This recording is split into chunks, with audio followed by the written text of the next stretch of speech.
These guys had zero discipline, zero structure. It was a complete clown fiesta every game. Euphoria,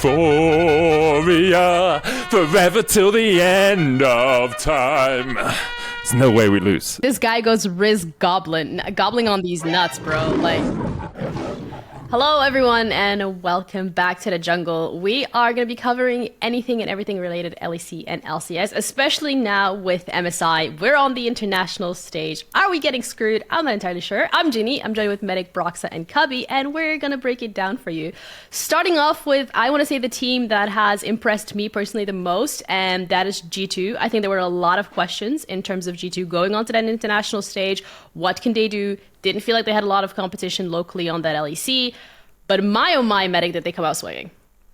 Yeah, they really did. What a series to kick off MSI for them with as well. The 5-game banger against T1. Obviously a little bit disappointing they didn't manage to pick out the win in the end, but compared to expectations, it was such a drastic shift. I think that you have to give a lot of credit to the behind-the-scenes stuff with how they experimented in the draft, but then we're also willing to match T1 in certain areas. I think Caps matching Faker in the mid lane was a big thing. We didn't just try and play around him like some other teams have done. That's like how BLG were able to win. I also think even though Hans Summer will get a lot of flack for not building Lord Dominic's regards, the way we played around Hans Summer being a weaker point of the team was very solid. So a series to go down for a long time. Disappointing we didn't pick up the win, but very proud so far in what G2 have been able to show. When you say credit to the backroom staff, the first thing that comes to my mind is that we actually have a G2 that finally again plays with full confidence. Like, they were not afraid at any point. You could see that they were willing to take risks, and they believed 100% that they could actually beat T1. And I think them coming in with this right mindset and being prepared and having all these strategies and being so flexible made a really big difference in the series. And I mean, at the end of the day, they might as well have won. It was so freaking close. Yeah. It's something too, like, I feel like so many of us walking into this MSI, like, it's been a while since we've seen Western teams do well or really take it, like, on a consistent basis. And on, like, the wish list of fans for what we were hoping for, like, one, play with confidence. I think G2, as you highlighted there, Brox, knocked it out of the park. Two, get creative with drafts. Play to your strengths. Like, playing stuff like Yasuo, we haven't seen that yet. Like, that might be a pick that we see now later on in the tournament from other teams. Or the Lilia. Like, I think Lilia in some scenarios is a really broken champion. This Poppy support now that Mickey's, like, one-tricking, right? Like, this champion has so much strength in the meta, but it's like, we don't really want to play it jungle. It doesn't play fast enough. Well, what if we play it support and paired up with a Calista that can really empower it? Like, it's simple stuff that's a part of the game, but the way that G2's doing it and executing upon it is so fun to watch. It really feels like this is a team where if they make a run, like, where there's no surprise now. They took T1 to 5 in a very competitive series, and Game 5 was the least competitive, but if you look at the rest of the series, I mean, it could have went either way, Like, I really feel like if G2 is able to make a run, like, no one is going to disrespect them coming into another game. And it's so hard in MSI too, like, to not be a play-in team and to have to face T1 in your first match to come out like that. Like, that's really impressive from G2. I was really, really happy with their play, even if they did drop the series. Yeah, I agree with that. I think it was interesting to see how the EU casters here on the ground, like the attitude shifted going into PSG, because it was, especially with Fnatic losing to TL the day before, I think we all just went, oh, what if G2 do the funniest thing right now and just lose to PSG after going 5 games against T1?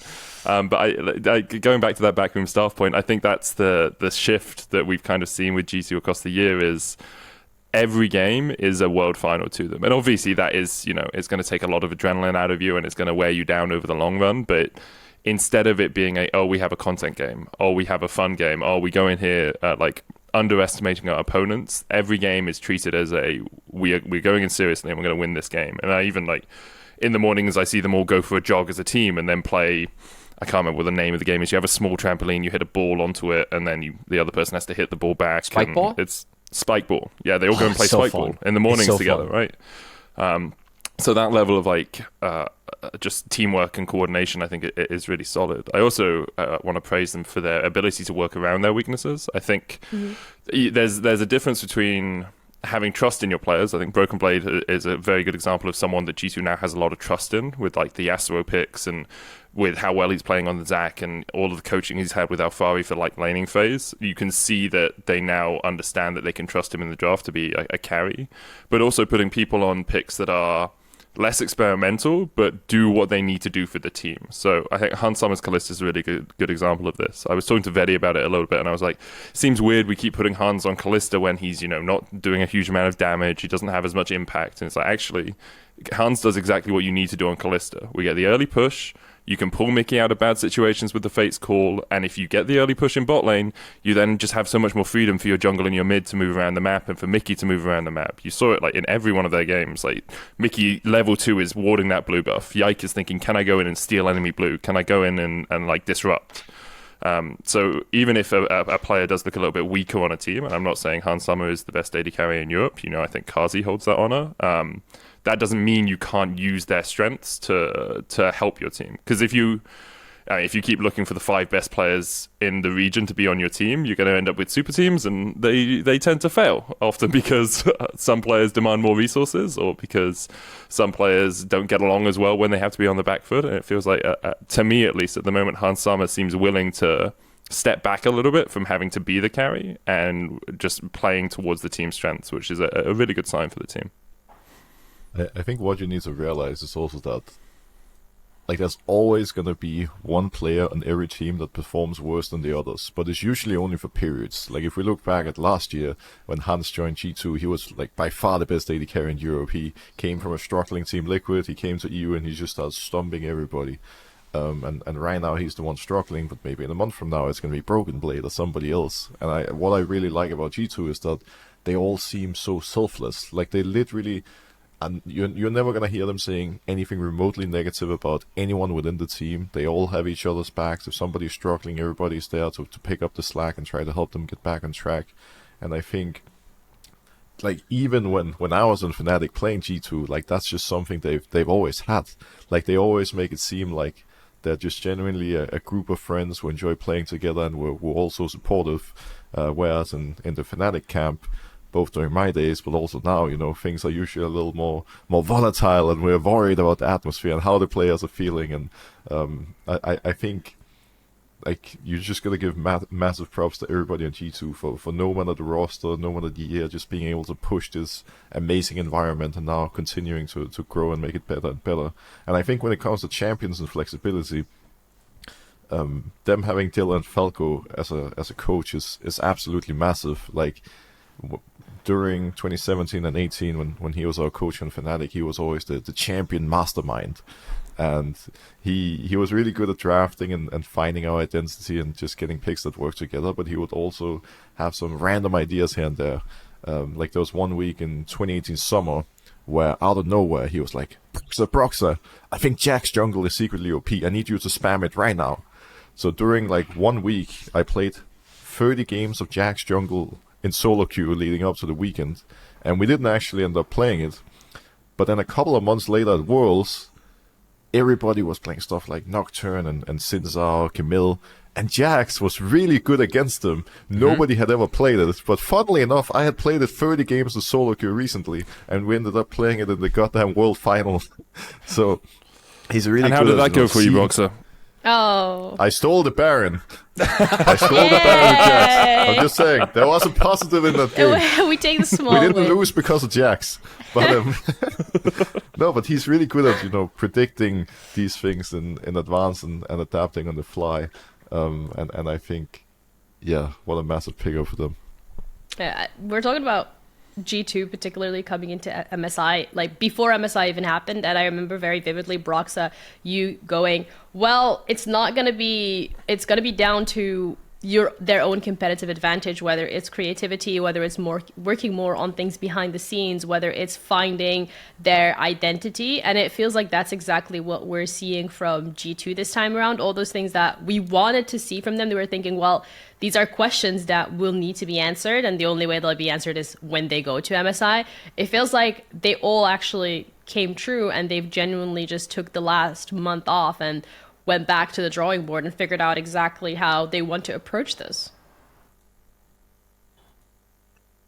Yeah, I mean, I just think generally, what always made G2 so scary within Europe is that you never know what to expect from them from a draft point of view, a preparation point of view, because they're also flexible within, like when it comes to the champion pools, what they can pull out. Everybody can be the carry. But I think now, like Cubby mentioned, something that I really appreciate is the fact that they have put so much Broken Blade or trust in Broken Blade to play carries and to perform internationally, to a point that we haven't really seen from, a Western top laner for a lot of years. And him being able to take that role and take that responsibility and just go with it is absolutely massive. I think, like generally for them, the only thing they had to figure out, which has been the case since the start of the year, was the bot lane situation, because Miki and Hans have been a bit too coin flippy and inconsistent compared to what we saw from them last year. But I think they're slowly finding their style, finding out how to work around it. Miki and Poppy obviously is one highlight and something that helped a lot in some of the more recent matches. I'm curious to see what routes they're going to go now that teams are going to start taking that away. And I think for Hans, some of it probably comes down to nerves and just not being able to play under the pressure, because some of the mistakes that he ended up making versus T1 in Game 5 were they were foolish. And those are not mistakes that he would make under normal circumstances, I feel like. Like, he literally got caught due to poor positioning 3 times in a row, dying with flash up. And if he had a good day, he would have solo carried that game any day of the week, considering how fit he was. But it just felt like the pressure got to him. And that's not an excuse, but I think, you also gotta understand that's the most high pressure situation ever. And if they can look so good and be so close and still make some of those silly mistakes, if they can just keep learning and growing from it, they can be so scary later in the tournament. Yeah, I think the other thing that I want to at least praise for G2 as well is that I think the things that made the old Caps G2 roster so scary was not just the flexibility in draft, but also how creative their mid games were. And I really think that Yike and G2 are playing better mid games in this tournament. For me, with Caps and Yike, it was always 90% of the games in LEC there were hits, and then all of a sudden you just had these games where it's that was just kind of a miss. I haven't really seen a miss from them yet. It feels also with potentially lane swaps being a thing, I feel like G2's direction is quite good. Just how we play with that or in standard lanes. It feels like they're a team that can actually do both in this tournament. I'm kind of curious what kind of approach they have into some of the other teams that I hope they get to face as they keep on moving forward in the bracket. But this does feel like a team where we're seeing the vast flexibility that they've been known for, and also they kept on talking about hey, we're working on our mid games. This is really the one part of the game we feel like we have to really bolster. And it feels like coming into this tournament, they've been able to successfully do that. So big props to them on that as well. Yeah, I agree. And you have to remember it's been 4 years since 5 years? 4.5 years since G2 ever won a series. Since they won a series against T1. It's a long time. So there's a lot of pressure on these guys' shoulders. And if you want to support G2 through the rest of MSI, I think you should like and subscribe to this podcast. Oh, he's on it. Oh. Such fire. What beauty. Oh, totally didn't get told to do that. No, I never get told to do these things. It's all off the dome. Just like all of the lines I use in my cast that I definitely haven't pre-prepared at all, ever. You're sitting there in the mirror, practicing the lines. Someone called me out. Yeah, sorry. How dare you prep for your job, Medic? Yeah. Well, the problem was someone called me out on using the some void mites almost killed a tower, and I said that's why they're called mites, not cans. And so someone tweeted at me and said, "Oh, what a banger line! That's amazing." And then someone replied, "Is yeah, he's tried variations of that line 4 times in the LEC. I'm glad he's finally found one that works." Well, at least they're listening, Well, yeah. If people are paying that much attention, I guess it's kind of okay. I respect it. You're not just muted. But going back to the discussion here in terms of LEC particularly, another team that we sent over was Fnatic. And when it comes to Fnatic, there were expectations in terms of how they were going to perform. I think this is the first MSI they've made in a very long time. Please do correct me if I am wrong. 2018 was the last one. Ooh, okay. I'm not that good with maths, but I'm going to say that's 6 years. Oh my god, I got it right. Yes. Yeah. Anyway, so there were expectations. We had a lot of questions in terms of how's Fnatic going to perform? What are they going to do? Is it going to be different than LEC? We saw them play series where they are just literally dragging these teams down in the mud with them to go blow for blow. And it's great to see. But I felt like to an extent it was still a little lackluster in terms of what they could have brought to the table, particularly in that series against Liquid. I mean, they really didn't play with a bot lane for half their games, if we're being honest. Like, that was the biggest difference for LEC. I mean, I tweeted, like, before the series, like, the TL Fnatic series, it really is a flip of, like, which bot lane wants to show up, you know? Because Yon got absolutely, like, turboed in TL's first series, and then Noah was getting turboed for, like, the entire tournament. And guess what? Yon and Corjay showed up a little bit more than Noah and June. I thought June, for what it's worth, actually had a pretty decent tournament, but, like, for me, Noah was just making too many mistakes. Like, there were so many scenarios where he's losing conditions for nothing. Like, we're dropping flash, we're losing a health bar, we're losing cleanse for what? Like, there's no objective on the map, or like maybe someone on Fnatic's not tanking, or maybe he just can't be there. Like, we can't have like one of your most important people in team fights later on dropping these conditions, especially when they're already getting blasted in the laning phase, which I know in the top series, like, it was very much based on some of the level 1s that happened that really set him behind. But in the TL series, it was just kind of Yon and Corb, like, being better. And that, I had some faith in TL to show up because I really did not see it in the tape in their first series. But, man, props to them. Like, they actually really managed to show up in like, what was a lot better. So I thought they actually played top, like, pretty poorly. But a lot of those mistakes I felt like were kind of easy solves. And once TL was on more even footing with enemy teams, we actually saw some of the things that did hoist them the LCS trophy. I think it's crazy. Like comparing the second seeds and first seeds from both NA and EU, because I feel like in a lot of ways it's like night and day. Like the difference between the approach that came out of Fnatic and FlyQuest to G2 and CL is so ridiculous, because both TL and G2 seem extremely structured and disciplined in the way they play the game. They're trying to go toe-to-toe with the Eastern teams in terms of how they approach the map and macro, decision-making, drafting, etc.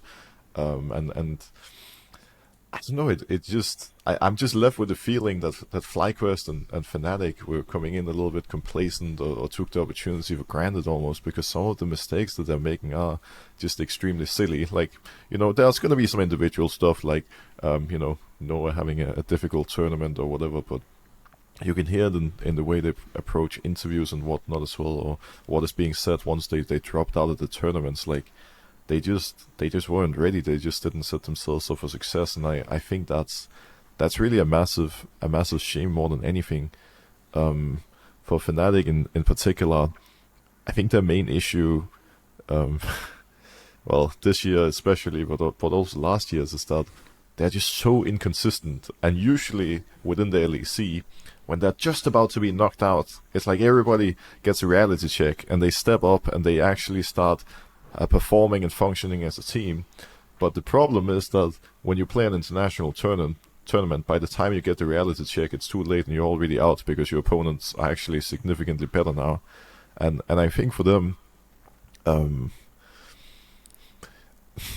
that there's not really too many players on that team, or member of the team generally, that can be too satisfied with what they brought to the table. I think like June probably would be the one key guy, but the coaching staff failed in setting up the players for success and giving them the right discipline and mindset going into the tournament. I think the veterans in Razork and Humanoid had some really good games, but also some really terrible ones. Oscar, I think, in some games exceeded my expectations and did really well, but yeah, I don't know. Inconsistency is just the name of the game for that team. Yeah, I agree. I think I have two takes here. One, I actually think Oscar had a really good MSI. Against 369, I think he performed really well in like the Camille Casante matchup and such. And then the one game that Fnatic won against TL was his Poppy, where he got like 2.5k ahead. They had one dive, I think, on Impact. It was a 3-man dive towards top, and Oscar just took that lead and absolutely demolished the whole map. Like, TL had sent two people. Oh, sorry. I just want to quickly jump in. Yeah. Because I forgot to touch on, I think part of why Oscar, was so inconsistent is their coaching staff and their drafting. Like I think they did a terrible job giving him good drafting situations, but when he got them, he was actually doing a good job. Yeah, sorry, I didn't mean to imply that you were flaming Oscar. I wanted to put my piece in that I thought Oscar had a really good MSI. It wasn't meant to be a I disagree with Boxer moment. There is also a small degree of lag between what you say and what I hear. So sometimes your face just freezes, and I'm like, of course we're is gonna he blame not lag. talking? Yeah, It's always lag, man. yeah. That's an NA thing Vanguard or usually. something. Yeah, we usually blame. Medic's been you know. like fraternizing with the NA people a little too much, and he's like adapting their excuses. Yeah, well, I have to support some teams at MSI. I've got G2 and TL left. So I think I do want to give Oscar his due. I think he's actually had a really good MSI in my estimations. There have been some games where he's played poorly, but I agree with Boxer. I think it's more of a draft or a coaching position. He hasn't been set up for success in the games where he's struggled. I'm not saying he plays perfectly either. I think as well, my main frustration with Fnatic is the mistake they make every game, that we see them make every game. And at some point, if I'm seeing you make the mistake every game, from LEC playoffs to normal season LEC to the start of MSI to the series against Top Esports, and then in the series against Team Liquid, it's like someone in your coaching staff is smarter than I am, guys. Someone should be pulling this up, and you have enough intelligent players on that team for someone to just assign someone the voice of, hey guys, we just want to fight. We've killed one of the opponents. Should we now force our faces into the enemy's bosoms and see if they want to keep fighting us? Or should we back off? And the answer often is, hey, there's a dragon. There's no mid-wave to fight over. Do we need to step into this bush towards mid-wave when the next wave is still 20 seconds away?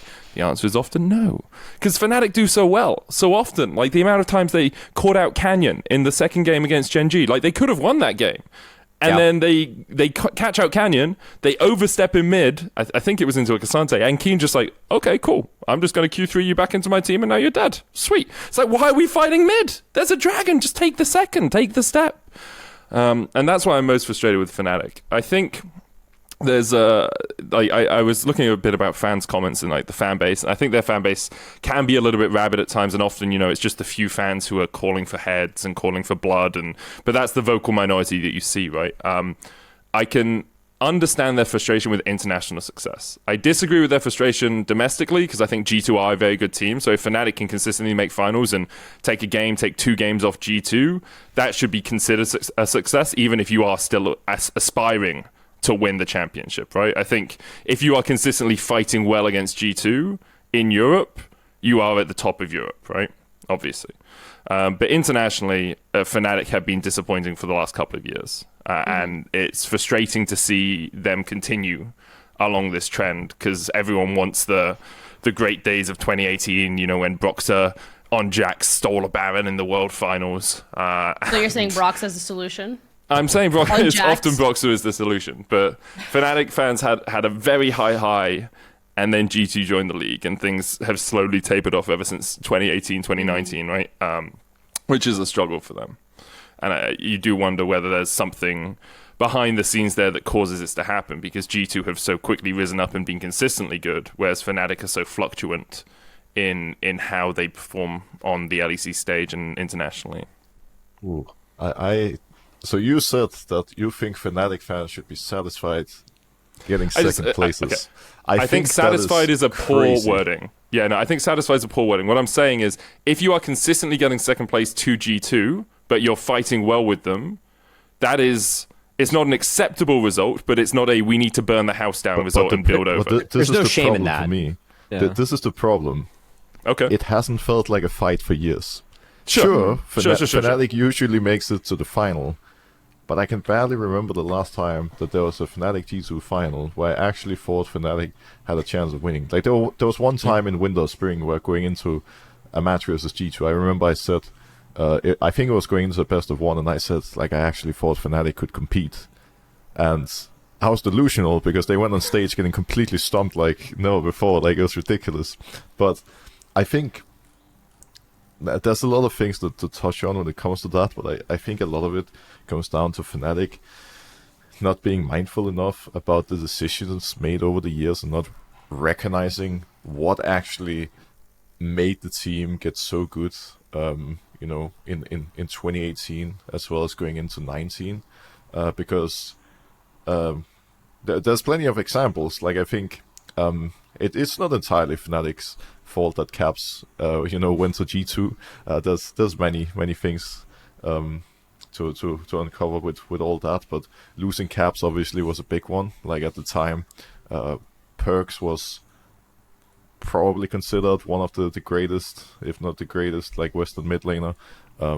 Caps joins G2 immediately, they win MSI, and they just become untouchable, and now he's been within that organization for years, and nobody looks remotely close to his level. After the 2018 World Final, Dylan was let go, which was, in my opinion, one of the biggest mistakes Fnatic has ever made, and you see what he's doing for G2 now as well. Like, we could have had Dylan as our coach in 2019, but he was just let go randomly, like... Complete. I mean, even before that, like, wasn't Daylor just let go? Like, because I can't remember sure why the Daylor left. Stuff, if he was let go or if he decided to leave. I do want to say that in 2017, he did come to our office a couple of times, like guiding us and mentoring us and giving both players and coaches advice and all that. But I think the problem is we somewhat randomly stumbled into a recipe that worked in 2018.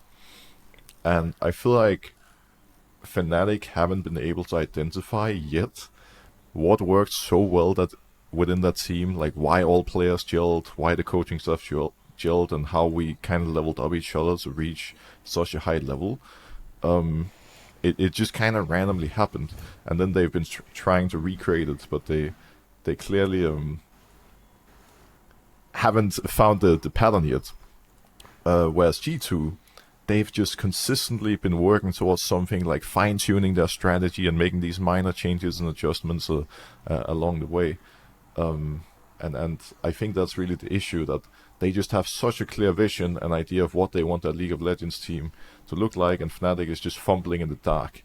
And I think that really sucks. Like, as someone who wants to see Fnatic competing again, who wants to see Europe compete, because Europe needs the second place team to be good. They need somebody who can actually compete with G2, because otherwise G2 is just being like handcuffed, really. They're playing on hard mode every international tournament, having to catch up so much, and that's not necessarily fair on them either. Yeah.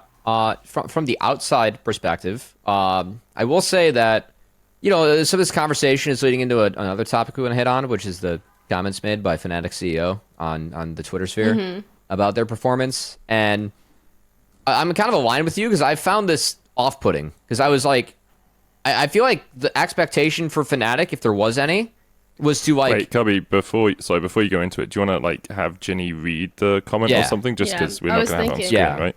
Yeah, because I completely agree with like the fact that... Let me get that tweet up. Yeah. All right. Because like the expectation was to go one series further than they did, if there was any. And for me, that's like kind of a flip. So. Yeah, exactly. So basically, the tweet goes, on MSI, I didn't comment straight away because I wanted to understand what happened. It was a very upsetting performance. They definitely didn't show up the way we know they can play, playing way below expectations and what we'd seen in the tournament already. We're reviewing this to understand what went wrong, some of which I know already. We're taking steps to improve coming into summer and World season. There have been significant improvements this year already. We have to continue on this path. The core of the team is very strong, high skill ceiling and potential. Now we need to take it to the next level to find greater performance consistently at times it matters most. There is no Fnatic without League of Legends. It's defined us for the last 12 years. We will not stop till we get back to the top of EU and stay there, fighting for a position as the best world. And I think like this tweet particularly, when we're looking at, the core of the team is very strong and has a very high skill ceiling. We're looking for consistency, and consistency is something that we've touched upon in terms of Fnatic that not being there. So to an extent, it feels like they know what isn't necessarily clicking, what isn't working. They know that there needs to be extra, maybe resources, extra time, extra just discipline. I don't want to say shoved down the team's throat, but more like just give it to the players. But instead, we're like, oh, we're going to make changes. Hee hee. And I think every single player reading that will just be so anxious about summer. Like, that tweet I hate that tweet. Me too. That's why it was off-putting. Yeah. Yeah.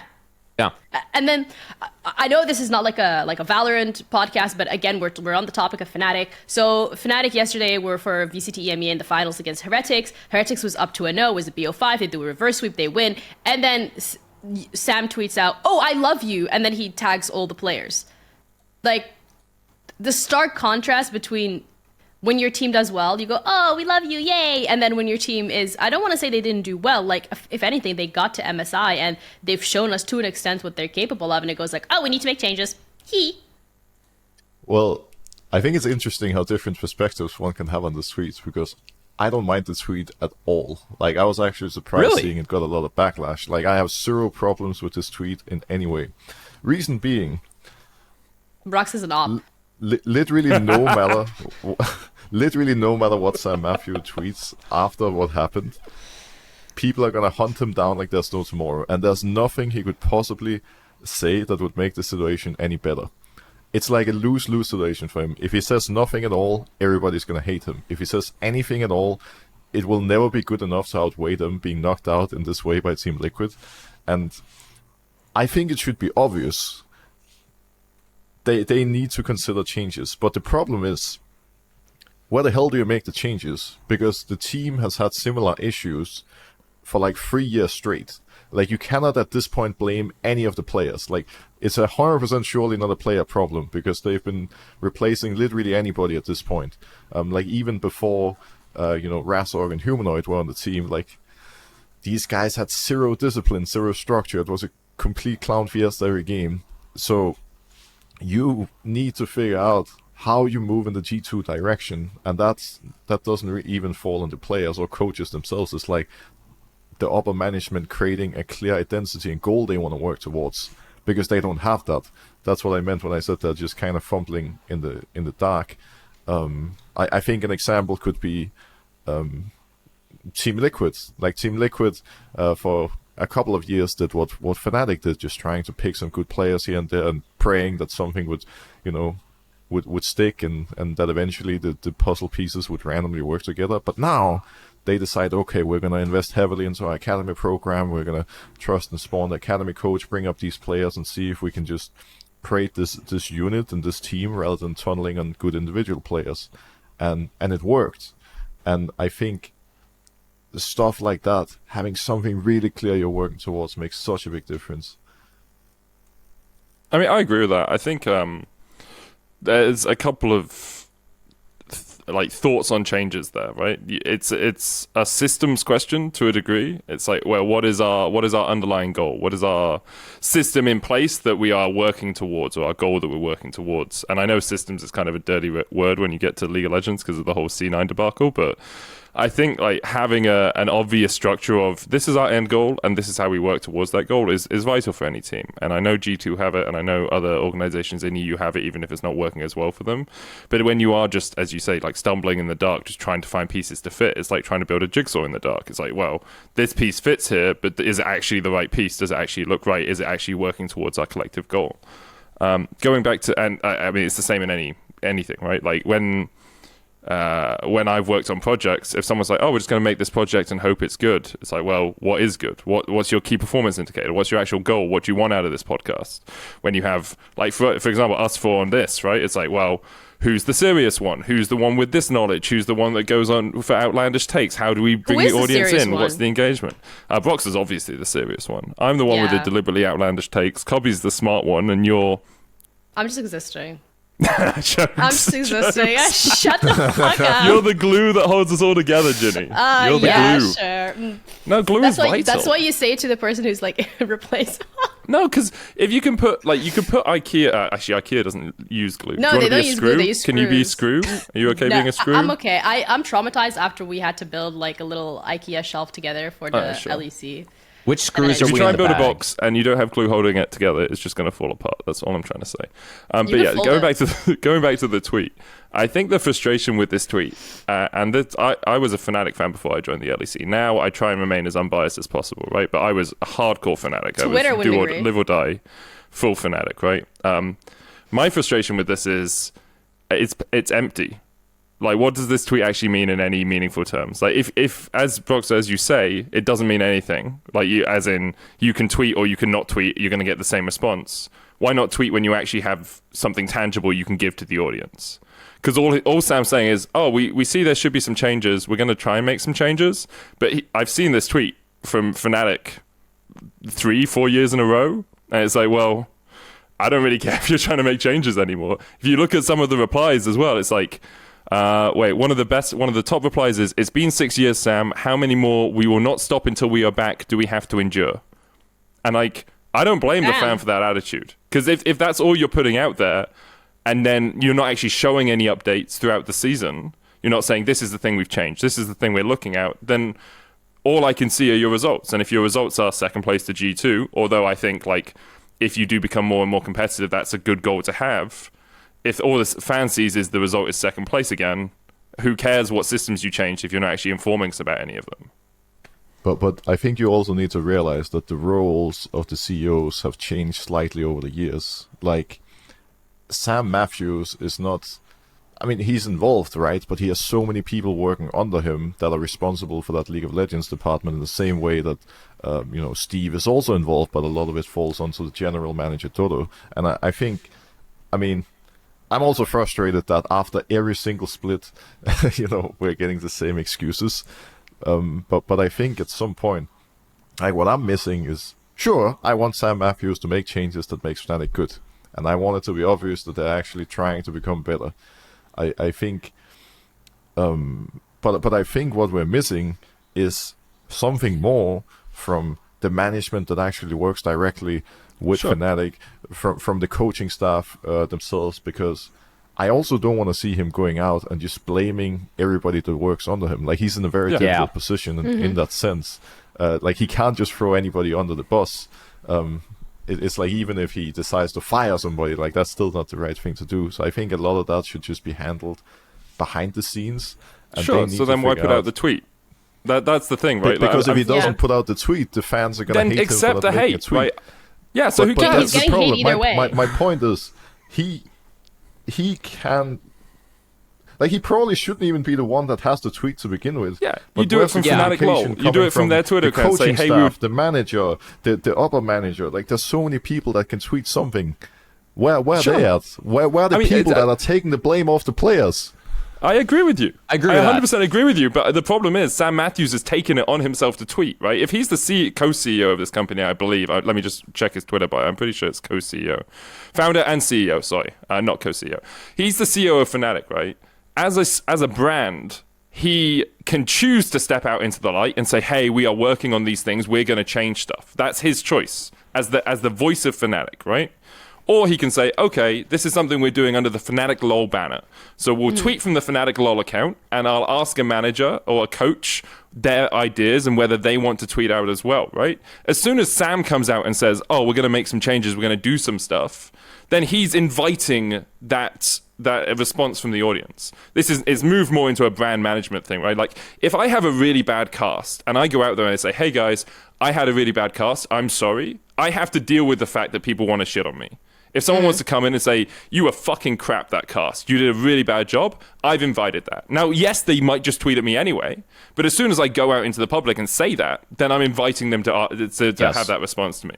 As soon as Sam Matthews has gone out and said, we have to make changes, he's inviting that response. And he can't then be frustrated when people give him that response and say, hey, you've said this 5 times over the last 5 years, and we're not seeing the change. I agree with you, Boxer. Sam shouldn't be the one doing this. This should be from a Fnatic LOL account or from a coach account or whoever you want to put in that position of trust. In the same way I would trust Spawn to tweet out about how he thinks TL Academy is the way for TL to move forward, right? But Sam Matthews has decided to put himself in this position, and then I will say Sam hasn't come out publicly and said, I'm frustrated with people saying this, but I think it is wrong to be like, oh, the fan shouldn't be saying this to him, right? Anyway. But are you sure he actually cares? Because I know when I was in CLG, he doesn't. Right, that's fine. When I was in CLG, we lost every game. Like, it was crazy. I know at some point I saw this clip where Doublelift had pulled up my recent tweets on a stream, and he called my Twitter a depression diary. Because we were losing every game, but I felt responsible. Like, I felt heartbroken, and I wanted to communicate something to the fans after every game to make them realize that, like, it was also empty words. I had no clue what to do, but I just wanted them to hear in some way that, I hear you. I'm working on this. I'm trying to find a solution. And I think for Sam, and that's probably why. I mean, I know the guy pretty well too. I worked there for you know 3 him years. best of any of us. I know he has no bad intentions in this. Like, he wants this to work more than anyone. And I think he understands that fans are angry. He understands they're upset, and he wants to work it out. And hopefully they will eventually. Like, it's not good for anyone that Fnatic sucks. Sure. Yeah. It's not like anyone is doubting his intentions in terms of whether they are good intentions or bad intentions. Yeah, I exactly. think more like that is not the topic or the discussion at all. Like, of course, someone had to make that tweet, and he put himself in the position to make that tweet. But you said it yourself, Broxa. Like, where are the people who are going to take the pressure off the players? And I felt like this tweet, it being so open-ended, it being the same tweet that was said for the last 5 years, if anything, it was just fuel to the fire. And people in that comment section, oh, fire this guy. Oh, this guy sucks. Oh, the worst fucking player in your team is this guy. Call me back when you actually have a player who's dedicated in this role to perform well. But that's going to be the case anyways. Like, I can't remember a single off-season ever where those questions weren't raised. Like, it's always going to be the case, both publicly and within the team. There's always going to be someone you're considering to replace. So I don't think it really matters from a player point of view. Can I say, I know you want to talk, Cubby, and I'm really sorry for interrupting, but I feel this has to come directly after Boxes. I think the problem I have with the tweet is it's specific enough to say we're going to make changes, and that puts the blame on people under Sam, right? I think if Sam wants to alleviate some of the pressure from his team in this scenario, he should say, hey guys, MSI was an underperformance, it's on me. I messed up, even if he doesn't think he messed up. Sometimes, as the head of the organization, you just got to say, my choices led to this. Right? And then he invites the blame on himself. If that's the intent of the tweet, is to say, hey, I understand you guys are sad. You are frustrated with how we're doing. That's on me. The buck stops here, right? But because the tweet is so open-ended, but also specific, it's like, hey, we want to make changes. We're going to make changes. I know some of the issues, which kind of also implies the coaches didn't know them or they didn't see them. It's their fault for not actioning the issues, and I'm reading between the lines a little bit here, and maybe I'm being unfair to Sam Matthews, but I think if your intent is, I want to appreciate the fans and the effort you put into being our fans and the fact you're frustrated, I think the tweet needs to be more of a, hey, I'm fucking sad, you're fucking sad, it's on me, buck stops here, I will work to make this better. Right? That's fair. I think that's fair. I'm kind of aligned. I have like another idea. I think that I found it weird the overall sentiment of this tweet was negative. And because I think all the comments being like, we've been hearing the same thing for 6 years is because this was a tweet that for me was written if Fnatic had this result 6 years ago. I wasn't super disappointed in the Fnatic that I saw. If you have the historical expectations of Fnatic, I understand why you could be disappointed. But that hasn't been the realistic scenario for the last 5-6 years. And for me, like if you talk to any team behind the scenes, they want to go to MSI to scale for Worlds. They come back with MSI with a huge advantage and edge on your region. This is a team still trying to close the gap between themselves and the top team in the region, who is still trying to close an even bigger gap between their region and the rest of the world. Like, you can write a tweet like, we didn't show up the way we wanted to, but here are the positives that we took away from this, and that's fine. And for me, that also not only alleviates a lot of pressure off of everyone, but like for me, if you're a leader of an organization, generally defaulting to being positive, like that's going to inspire other people around you. Like for me, if I don't read this as inspirational, this is like, oh fuck, man, like we really didn't meet expectations. Like shit's going to happen behind the scenes, and now we're going to see what happens. Like that doesn't inspire confidence in me. This is like, again, expectations of what it was in the past. I don't think Fnatic's close to that. And if we want to start building up to that, we have to realize that and like start taking away actual positives and learnings. Yeah, and I think you're talking about like the gap, and you're talking about expectations and coming into MSI and whatnot. And I want to deviate this away more from EU and focus a bit more on someone who crushed the hopes of EU this time around. Once again, pretty much we're used to it at this point, and that was Faker and Faker's performance this time around. That MSI felt like, well, what can I say? I guess expected. It's prime Faker solo carrying games again. What are we saying? In some ways. It's interesting because I talked to a lot of the LCK casters, and they were saying they think that Faker coming into this MSI was playing as the second best mid laner from the LCK after Chovy, obviously playing really well. His numbers look good, his lane phase looked good. Generally, he seemed very coordinated. And then a couple of the games against G2, he looked really freaking good. Like the last game against G2, where he dashes over the wall, hits Summer with the charm. Like it's prime Faker. It's Faker's Ari. You know, the rumor is Hall of Fame skin Ari, whatever. It's just because it's personal, because it's EU. Exactly right, and it hurts. But then you look at him against BLG, and he was totally shut out of that game. And his Aurelion Sol against G2 as well was absolutely diabolically bad. So it's this interesting balance between Faker on any given day is the best player in the world, and then Faker in any given game can be the reason T1 lose. Because as soon as he starts to collapse, or as soon as he's shut out of the match, the rest of the team collapses around him, because partly they play around his strength, and partly because he's the primary shot caller for the team. You only have to look at when Poby was on the lineup last year to see how much of an influence Faker has on how good T1 is. So I would love to see Faker as consistent as he was in the LCK. But right now it is this weird dichotomy. It's like Dr. Jekyll and Mr. Hyde sort of situation, where between a game he'll drink a potion, turn into Mr. Hyde, and then next game he's back to being Faker. I think like in the last few years, like for me, Faker has always shown up for international events. Like there have been a couple finals maybe where like he doesn't secure his team a win in the close series, or like maybe he's not the strongest link of the team, but it's not like for the entire tournament this guy's straight up bad, right? And that domestically was actually kind of the case. Like this guy individually, like he brings everything to the team you could possibly want, but Chovy and Showmaker were winning LCK over this guy for a reason, and mid laners like this are still ones that have gotten the best of him domestically. I fully agree with the LCK casters saying that that wasn't the case this split. Faker was awesome this split in LCK. He had a fantastic split. So for me, it's like kind of weird to see him actually come into an international tournament. Like, wow, Faker's actually kind of the like weak link of this team. Like, I don't know what's going on.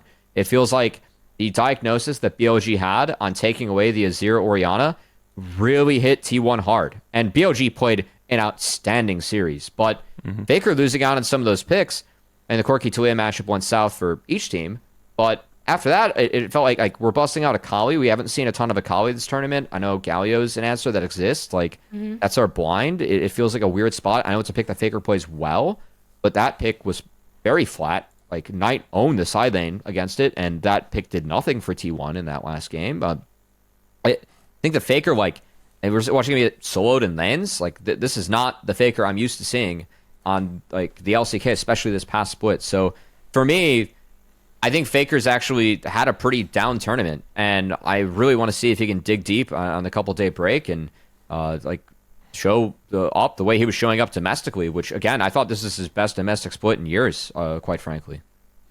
I think even in the G2 series, it was almost a shame, because him and Caps kind of took turns having a bad game. Like, It was Faker or Shaker, Yeah. Caps or Craps. It was so Yeah, great. pretty much. Like, Faker had 3 great games. Caps then destroyed Faker in game 2 and 3 in G2's wins, and they just kept taking turns, right? So I would be curious to see how that matchup goes with both of them having a fantastic game at the same time. But when it comes to Faker, one thing that I find a bit funny, and I kind of get why it's happening, but still, is that people are questioning his champion pool. And I cannot think of a player in the entire world at any point in League of Legends history that has had a greater champion pool than Faker, but now even he is considered having a small champion pool. And I don't even think it comes down so much to him like being unable to play certain champions or whatever. I think part of it is the inconsistency and him not playing at the level we expect from him in enough of these games. Part of it may be how easy it is for him to control the game and play the style T1 needs him to when he's playing some of these control mages like Azir and Orianna. But I think at the end of the day,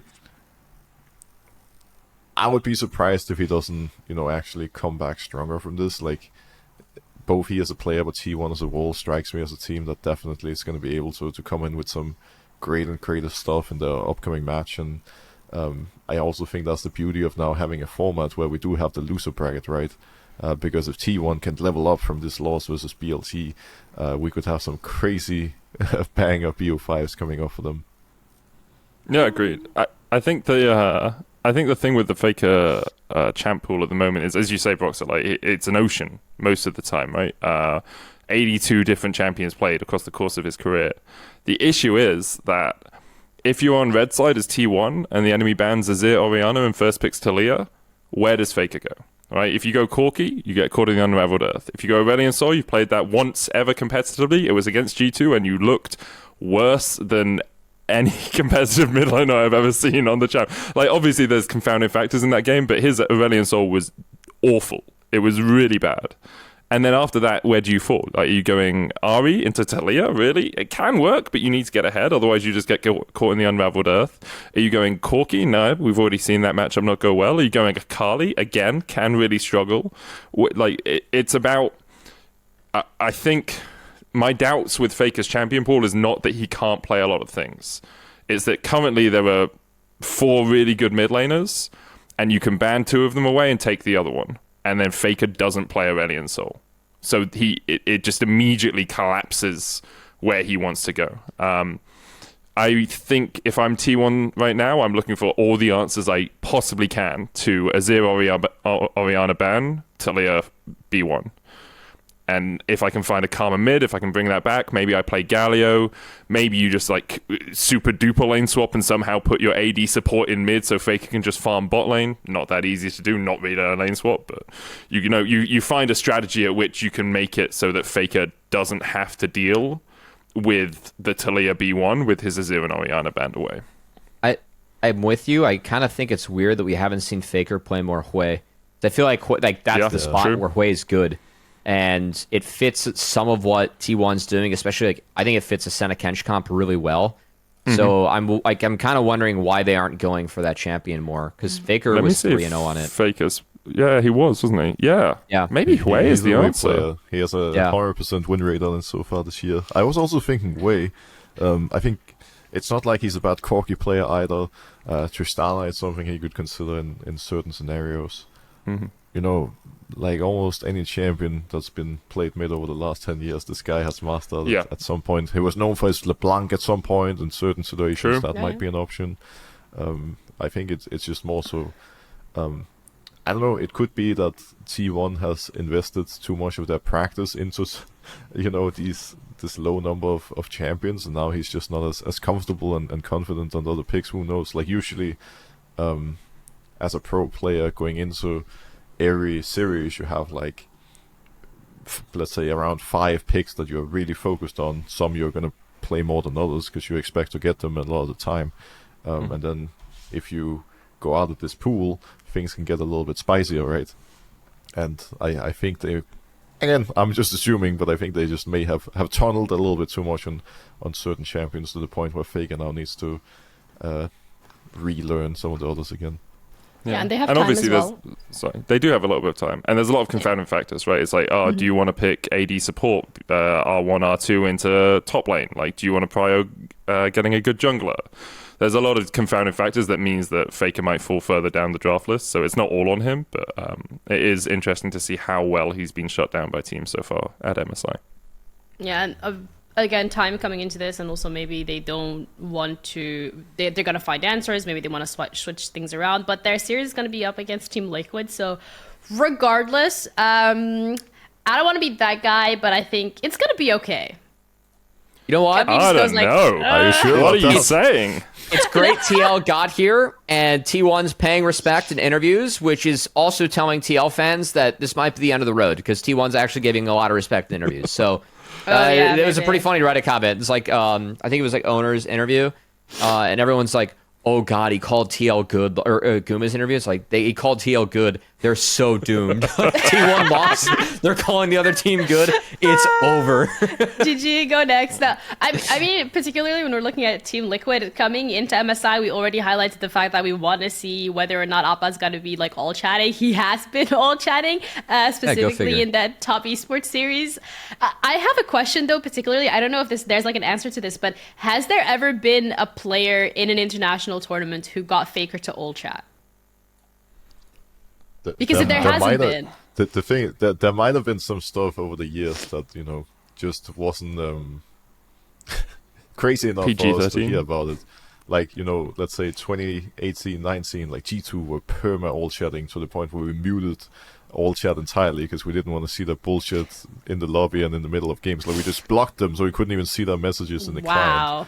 No fan at the time knew about it, but I fucking hated playing them because of it. They were so annoying. But I think what's so funny is that, like, I saw a comment the other day saying that APA hard counters English-speaking teams because he's just constantly going at it, and it's like any message is just going to tilt them off of the face of the earth, like it happened to Fnatic in the last couple of games. But the thing is, when he did it against Top Esports and T1, it's like T1 understood what he was saying, but it's just so unheard of. So good. From their point of view and in that culture that instead of tilting, T1 just was reawakened and went like full 2019 mode, just becoming Super Saiyan and slammed them into the ground. Like he typed "shut up" and then he crapped took it on him. personally. Yeah, he just told them to shut up, and he just nuked them. Like that was some of the best play I've seen from this guy in ages. It was so funny to see, and it's like I think APA is also in an awkward position because honestly, like, can you actually get yourself to like legitimately trash talk Faker? Like, holy shit, I guess we're gonna find out. I mean, that's gonna be funny. One, man. Like, that's hard to do. I feel like he would still do it, but I think even if Team Liquid doesn't or might not or might, this is like hypothetical. They might win. they might not. But if they don't, if Yappa gets Faker to respond to him in all chat, maybe a little bit toxic, that could be a career win. I mean, it's like Double have said, right? For Knight, it was his crowning moment to have beaten Faker in lane once. Oh wait, maybe not his crowning moment.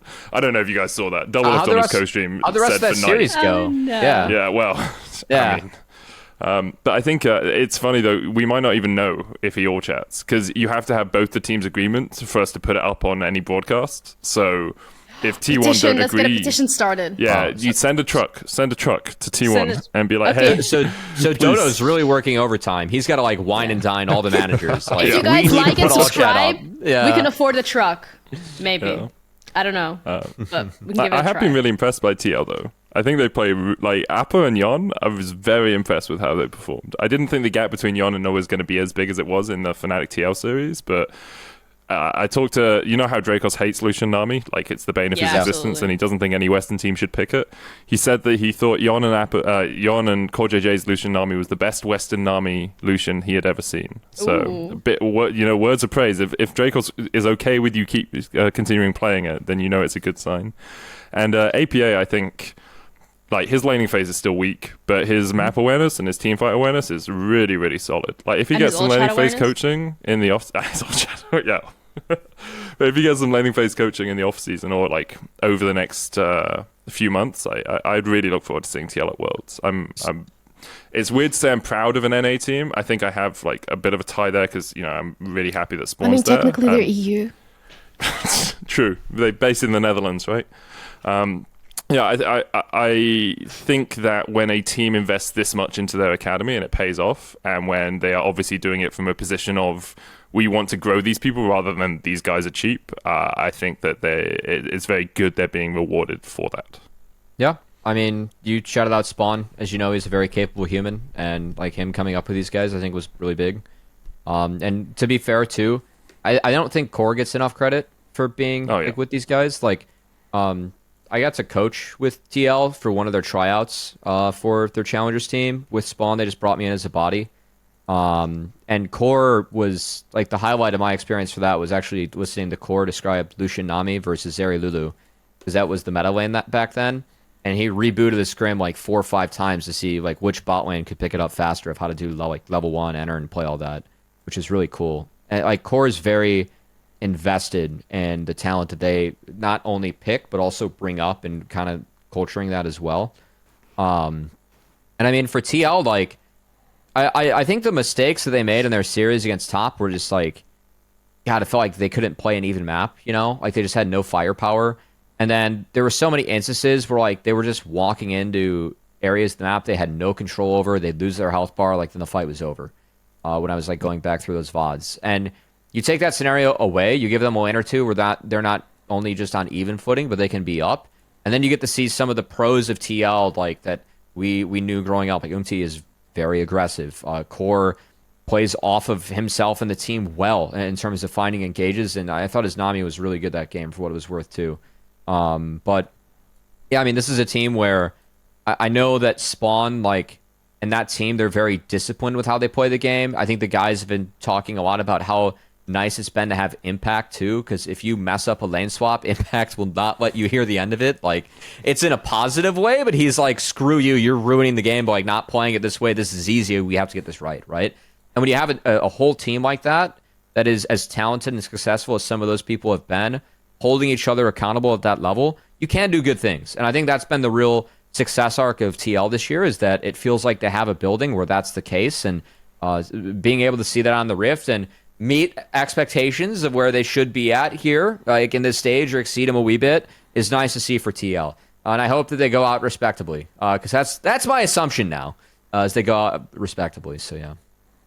I think it's just like the entire system TL has built has been so solid.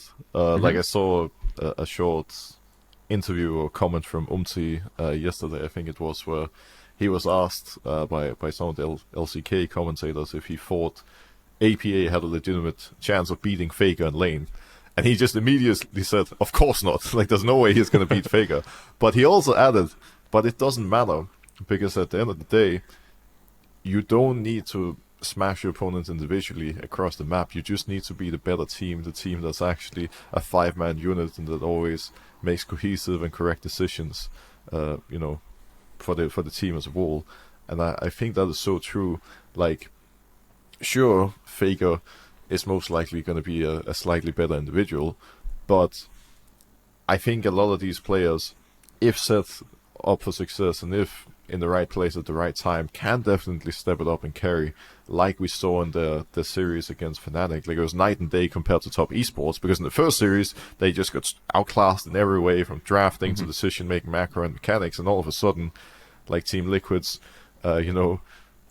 newer players in both mid and AD carry just look like absolute monsters. Like you said for the Lucian, like if you turned off the nameplate, at times you would actually think it was Jakilov playing Lucian, and that is really, really impressive. And I just love the fact that TL is actually so disciplined. Like I said earlier, like yes. I think in a lot of ways, the way they approach the game can be compared to G2. And I love that, because just being so professional and so dedicated and just being a team is beautiful. And that's something I wish we had from more Western teams.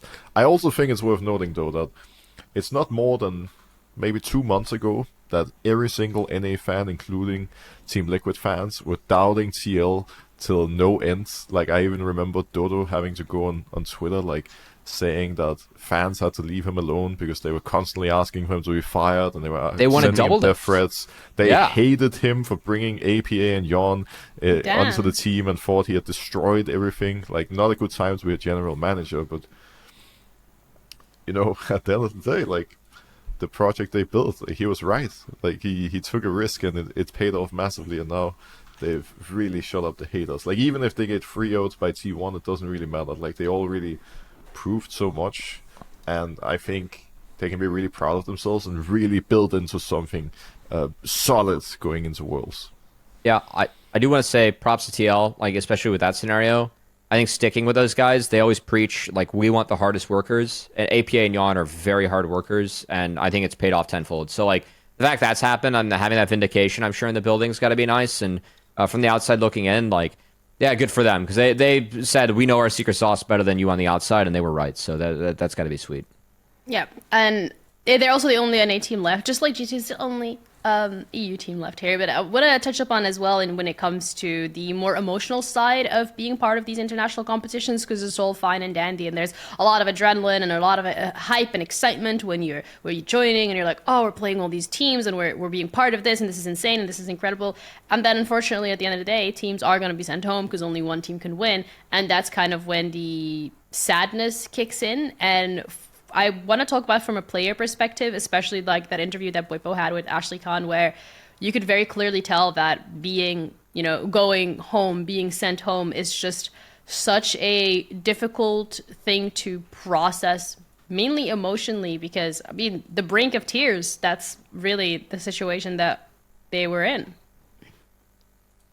I think the Bwipo interview is a very interesting one, because I think it was in our previous episode that I said that I haven't been particularly happy with the way FlyQuest has approached MSI from like a, an attitude point of view, expectations point of view, and they've seemed really, really cocky in a lot of ways, to the point where they wouldn't only say negative things about other teams and regions, but even there was a point where Inspired was flaming Jensen, etc.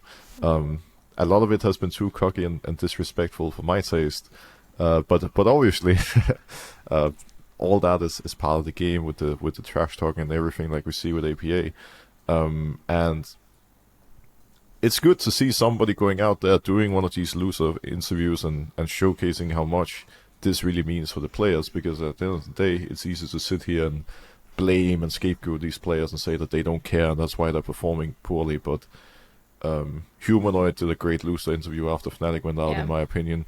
There's this one with Bwipo, and I respect the players' willingness to do this, sharing their thoughts, especially after losses, because it's like one of the most painful things you can do as a player. Those are brutal. And I also like that Bwipo is always honest and, just happy to share openly how he feels about everything with no filter. I think having more players willing to do this would be healthy for the league as a whole, and I definitely think it's a positive. It's just that the only thing I don't like about it is that, like that one Inspired interview, it just sits with me. Like, it's great that you go out in the open and that you're honest, but you also have a huge responsibility as a player, and you have to be so cautious about what you say, because let's say if you're directly targeting another team or another player, and that player doesn't also feel comfortable going out in the open to share their part of the story, you might, swing fan opinions of a certain player in whatever direction, and there's always going to be more nuances to a story, right? But yeah, at the end of the day, just seeing a lot of honesty and openness, I think is a positive. Like, Bwipo is one that's doing it a lot. I think Sven has always been great to hear from. Wonder as well, just super open, honest players. Let's stick to honesty then, because I want to talk about the games that we have coming up this week. Tuesday, we're gonna have. I'm G2. only gonna lie now. No, you have to be honest. Nope. We all know you're very Only biased lies. For EU, but that's okay. Doctrine We have lies. on Tuesday we have G2 against Top Esports, and then Wednesday we have Liquid against T1, and Thursday we have BLG against Genji. Snooze fest. It's gonna be so boring. No, that game's gonna be so perfect to the point that it's boring. Like, I'll be I get napping. it. It's so boring. Oh no. Chovy versus Knight. Well, honesty is very much appreciated. But I want to talk about it in terms of predictions or in terms of the games that we want to watch. I think, obviously, EU are going to be like, oh, yeah, watch G2. And then Cubby, being NA, is going to be like, oh, watch TL. But do you guys want to maybe, like, change it up a little? Give us the unexpected? I think we have to. Have to change it Yeah, up you a just little Change it up. You're I was just like, hoping we someone have else to. would jump on the train, you know? I mean, I I'm agree. a Like, follower, not a it's cheat. Chovy Knight for the first time in history. Like, two Yeah. people that have, across the course of their careers, been seen as the best mid laners in the world, best players in the world at time. Like, Knight just won MSI last year. Chovy currently seen as the best player in the world. Gen G playing well. BLG, apart from the series against PSG, playing well. Like, it's going to be a fucking banger. And if you don't watch it, you're square. Yeah. I couldn't think of a cooler insult than that. I also just want to You add lack to Riz. I mean, Lack average. Riz. Let's- Actually, if you're watching this show, you probably lack Riz. if you're listening to Medic on the daily, you definitely What is lack that Riz. supposed to be? It's because I've stolen all the Riz for myself. I'm a Riz goblin. I saw a lot No, of you people had the tired. comment. perfect Just opportunity to What's say happening over there in Rizzler. China, man? Like, holy No, he moly. could have said Rizzler, and this guy goes Riz Goblin. Gobbling on look. these nuts, bro. Like, Yeah, nah. I love to go. Anyway. I've been Pop. playing Hades 2 a lot recently. Hades 2 Riz goblins. Okay, anyway, back to the Yeah. matches of the week. So, Genji up against BLG is obviously in terms of that mid lane matchup, and then whichever region you want to support. I want to talk about predictions for every single series here. I'm trying to bring this podcast back to normal. I'm trying my best, okay? I want to start off with the Tuesday, so that's literally tomorrow. We're recording this on a Monday. G2 against Top Esports. I want, like, predictions. 3-1 G2. Ooh. 3-0 G2. Fuck it. 3-0. Top Esports are shit. Krem is going to get cremmed all over by Caps. He's going to be locked in. I mean, to be fair, Jackie Love who? Athea's just going to do a speech and it'll be fine. No way Top Esports win. I want both. I'm gonna also say 3-1 for G2. I think part of it is definitely hopium, because this series could easily swing in either direction. I fucking think jinxing it now. It could easily swing in either direction, but I think if Hans Sama learns from the series against T1, if he steps it up massively, and if Caps and just everybody on G2's top side continues playing with as much confidence and aggression, then it could be a really, really good G2 series. You're right. I'm really worried about Jackie Love into Hans Sama, but I will say G2 3-2, because I actually think their drafts, like, they're playing so many champs that, like, I just on a very deep rooted level think are bullshit in this game. Like, we're putting Poppy support because this champs W is like in R are just crap, you know? Like, we're playing Zac because this champ, you hit level 13 and you're just like a kaiju for like the rest of the game. Like, I actually think G2 like have a good read on what's good or not. I think it'll actually get them over the edge. So I really like what G2 is playing. I think that there are a lot of champs that other teams should pick up. G2 is playing them quite well. Do you want my real assessment of the series, Jenny? Do you want my serious I thought take? that was your real assessment. Euphoria, forever till the end of time. There's no way we lose. There's no way. Absolutely no. 3-6 who? With that Tia's gonna performance? eat his fucking butt up. Okay, 369 out of the remaining top laners has been the worst player so far. He's a very good player usually. Right? BB has been the best top laner at the tournament. So far. Yeah. Mostly because he doesn't play Cassante. Disgusting Cassante. champion. Don't even bring Fucking that get up. the shit out of the game. Poppy into Cassante. It's good. Yasuo into TF. Come on, this guy's on fire. Let's you're go. on the podcast, not on the server. All right. Well, sorry, that was really mean. Whatever, but you know, Liquid is gonna be on the server against T1. Do you want to give a prediction for that? What was that? That was me trying to hype up myself to give TL one game, which I don't know if I can do or not. I think it's gonna be T1 3-0.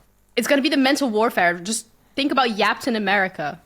I will say I think APA Yaps to hold himself accountable. I really do. I think that's why he's going to type in all chat. That is an honest statement. But let's just say that Faker might have gotten his shit pushed in a little bit by Knight, and I don't think APA can do the same thing against Faker. So I think T1's gonna be fun. I think it's T1 3-0.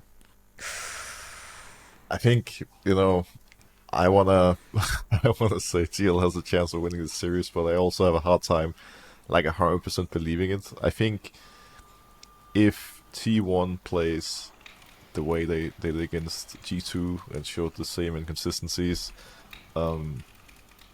sure, TL can win a game or two, but I also have a feeling that they're gonna level up so much from the two previous series, and especially the loss against BLG, that they're just gonna completely murder Team Liquid. Like, they're angry and they're just gonna take it all out on the next opponent. I do think at the same time that TL has a realistic chance of taking at least one game, so I think it's gonna be a free one. Like, they must be able to win at least one. Wow. I don't want to sound like the salty EU fanboy, but I'm obviously an EU fanboy. I think Fnatic No, you said you were underperformed. proud of Team Liquid. I'm very proud of Team Liquid, but I'm going to explain why I think Team Liquid are going to get bodied using Fnatic as part of the example, okay? I think Fnatic dramatically underperformed compared to where they could perform. TL played well, and I think APA and Yon were standouts for me. I think they did a very good job.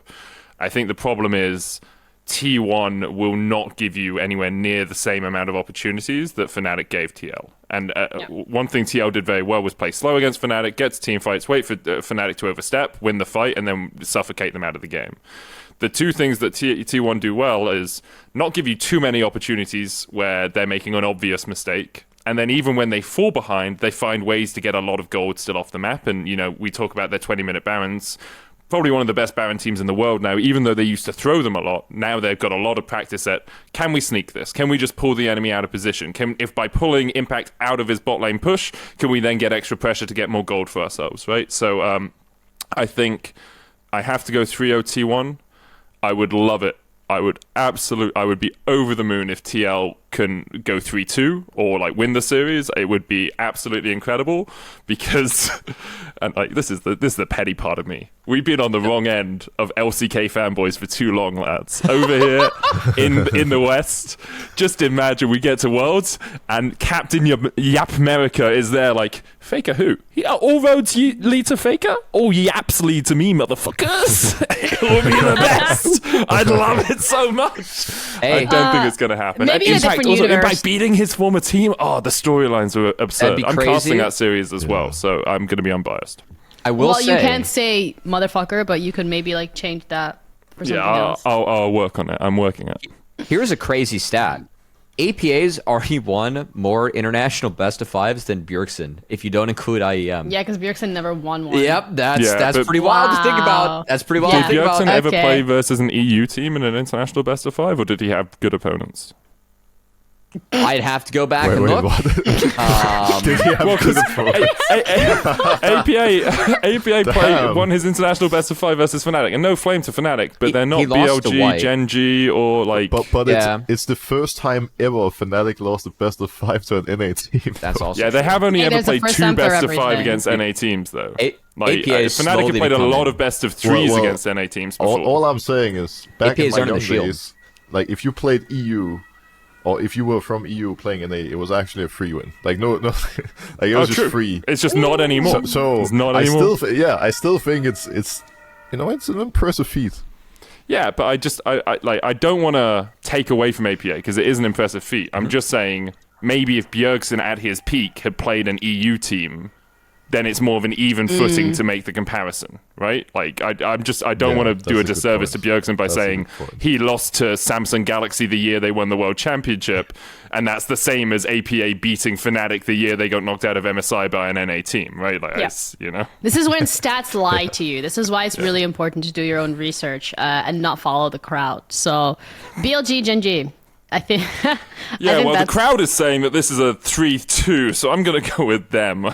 Yeah, Gen G no, I win. think this would probably be a 3-2. I hope we get. I don't know who's casting that series, but good luck to Not their me. voice cords. That's all I'm gonna say. Yeah, 3-2. I like that. I'm taking BLG 3-2. Oh, okay. I think their bot lane's better, and I think Gen G showed some holes that Gigabin. I also thought that BLG played really good against T1. Most people look at T1 and say that, their areas, they'll focus on them dropping that series. I think BLG deserves all the credit in the world for how they played in that series. I actually thought they had, they're willing to pull out the Vayne. I think that's really big. I think Vayne's BS this tournament. And I thought that the way they played around mid and also broke the Vigar comp, man, the circles they drew with the Talia wall, the Nami ult, that's pretty high-level League of Legends being played and executed at a high stage. I think BLG's got some good sauce going into that series, so I'm going to go with BLG, actually. Yeah, me too. I am gonna predict 3-1 for BLG. Actually, I think. Okay. I mean, again, like you mentioned, that bot lane is incredible. The power of bot lane. I also love watching Sun. I think this guy is an absolutely incredible jungler, and he has a pretty wide, pretty deep champion pool as well. I think he's going to be one that's really fun to follow, and his synergy with Knight is always nice to see as well. So I don't know, I'm gonna hop on the BLG hype train, but it could very well be an incredibly close series. Okay. That's good to know. Thank you guys so much for your predictions and your really good job. But let's answer. I'm trying not to You be sound like a sarcastic. teacher when the person's just Yeah. giving like, oh, the students just said, actually, I Yeah. think America is part of South Africa for these 16 Yeah. different reasons, and you're just like, oh yeah, well, thank you very much for your input. You're fucking Ciao. moron. Anyway. handed the art in. I want to leave. Get me out. No. Handed the art in. It was bad. It was all right. I mean, listen, we now have your predictions. Try and remember your predictions this time around, because I might have to roast or grill some of you on your answers next week. But either way, we have one communication from Pomni8696. I see what you did there. Can someone explain why everyone's commenting pop pop? I'll leave this one to you, Broxa. Do you want to give us a live performance as to why people are commenting pop pop? Oh, please. I'm not sure about the Please, live please. performance part. Well, what I can tell you is my stream viewers have a fantastic music taste, and I guess it was completely Streamer who like their random that viewers? about- What? It's a completely random that about 100 of them decided to share what their favorite song is in the YouTube comments. I'm very proud that they did. I hope that this is something we can continue in the future. If you enjoy good music, the best song you'll ever hear, Nick and Jay, Pop Pop, search for it wherever you prefer. It's very enjoyable. Medic can confirm, I'm sure. That's great. pretty much it. Pretty good shit. It's so true. Oh my god. Please don't blink twice if you're being forced to say that. There we are.